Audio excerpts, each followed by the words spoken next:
On everybody, it's Key Time coming back with another one to talk about the NBA playoffs again. And there were two games last night, two game ones that started off the Cleveland Cavaliers versus the Boston Celtics, and the Dallas Mavericks versus the Oklahoma City Thunder. I am about to get into both games right now.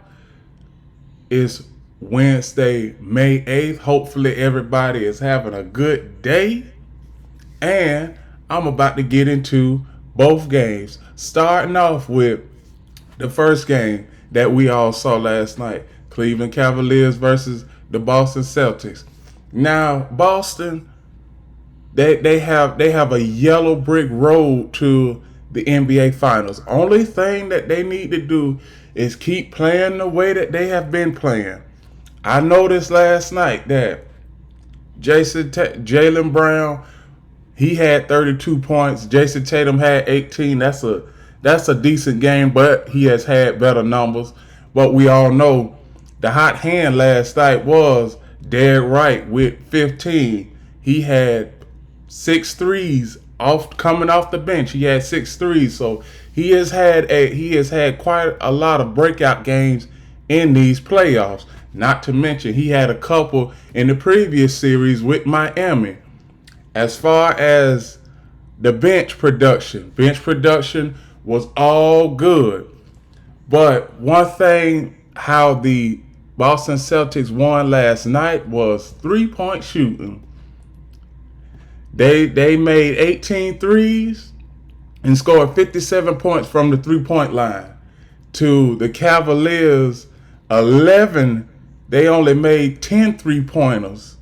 And that's only 30 points. So that is where the Cavaliers lost this game at, with 3-point shooting and lack of timely stops down the stretch, because the largest lead of this game for the Celtics was by 27 at one point. They ended up winning by 25. You also see when it comes to offensive rebounds, Celtics had the advantage there. Total rebounds, Celtics had the advantage there. Defensive rebounds, Celtics had the advantage there. Also, one other thing, when it comes to turnovers, Boston had more turnovers than Cleveland, but Boston had an insurmountable lead to where the turnover differential, it didn't even play a role in this game. And the points in the paint were the same amount of points, 42 for both squads. Now, we all know that when it comes to the Cavaliers, it's Donovan Mitchell, and then there's everybody else. And that's basically what you saw last night, because Donovan Mitchell had 33 points, Evan Mobley had 17, and Darius Garland had 14. Everybody else outside of that had at least 11 points or fewer. So, and plus bench production for the Cavaliers last night was non-existent. Now, I said in my show yesterday, I predicted the Celtics to win this series in 7. I believe it may be much sooner than that. Maybe they may get 5. I'm saying that they may get 5. This may be a gentleman's sweep, or it may go to 6 games with the Celtics winning on the Cavaliers' home court. But I don't see Cleveland winning this series at all. They just should be happy that they got this far in the season, because not Oklahoma, but Orlando Magic, they had an 18-point lead against the Cavaliers in Game 7. They were lucky to come back and win that. But you are playing against upper echelon competition in the Boston Celtics, and we have seen the Boston Celtics live by the 3 and die by the 3.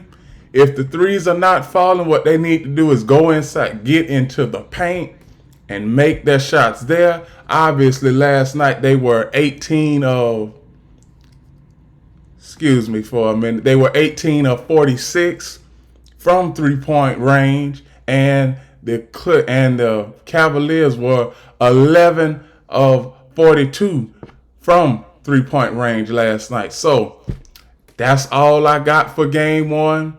Obviously, everybody on the Celtics, they had a good game. All of their big stars, Jaylen Brown, 32 points. Jason Tatum, 18 points. Derek White, 25 points. And their three-point specialist, Peyton Pritchard, had 16 points, 4 threes. So he had a good game last night. And bench production all up and down the board was great. So that's all I got for game one of this series. Game two is Friday night. Now, on to the next series. The next series, Dallas Mavericks versus the Oklahoma City Thunder. One thing about this, I said coming into this series, is OKC going to be able to come through and produce in those pressure-packed moments. I didn't even see no pressure-packed moments last night. I mean, since the start of the playoffs, the Oklahoma City Thunder have kept every game that they've played in, they kept their opponent under 100 points. Whether it's the New Orleans Pelicans, they kept them under 100 in every game, where the New Orleans Pelicans was in those 4 games, the New Orleans Pelicans scored 92, 91, 89, and 93 points in the previous series. Last night, they allowed 95 points. This was a blowout. This was really a blowout because the largest lead for the Oklahoma City Thunder was 25 points. And you see how it's just a 2-man show with Dallas. It really is. If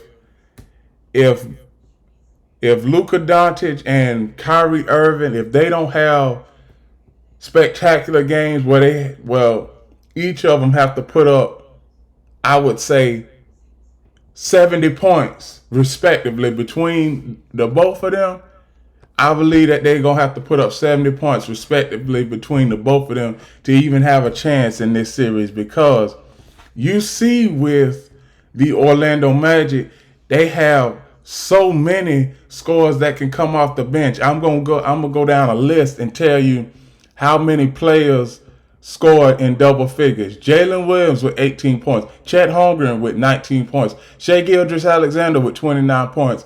Aaron Wiggins with 16 points. Jalen Williams with 11 points. That's 5 players that was in double figures last night. Not to mention that as far as their points in the paint, OKC had the advantage there. When it comes to the Dallas Mavericks, what I see from the Dallas Mavericks is I see Luka Doncic and Kyrie Irving, they can find their shot, but it's a few players that's on the court with them, they can't find their shot. They have to come off of ball screens and switches in order for them to find a shot. Now, Derrick Jones, he is one that has to come off of a ball screen from Luka or Kyrie in order to get a shot. Now, another thing with Tim Hardaway Jr., he is a legitimate scorer, but he didn't show it last night. He only had 2. Derek Levy II, he's another player that has to come off of a ball screen between Luka or Kyrie, or a switch between Luka or Kyrie to find his shot. So those 2 guys, they have to, with Luka and Kyrie, they have to be scorers, but they also have to be facilitators. Sometimes they are going to have to take a back seat and to try and get everybody else in the game, because without getting everybody else in the game, it is going to be tough for them to beat OKC 4 times in this series. And OKC, even though that they are a young squad, they got a collective group of young guys. I mean, the players that I mentioned, having 5 players in double figures, and also the bench production came out and they gave you 30 points last night. Not to mention, you also for OKC had 40 points in the paint. Also, another thing that went in their favor is Dallas had more turnovers. Dallas had 15 turnovers last night, and OKC only had 9. So that was in their favor. And with that, those are my reactions from Game 1 play last night in the Boston Celtics Cleveland Cavaliers series and the Dallas Mavericks and Oklahoma City Thunder series. Please like, comment, share, subscribe, click the notification bell to get notified of all my shows, reaction videos, and other content. And remember, I always finish this off one thing. Remember, the key is always on time.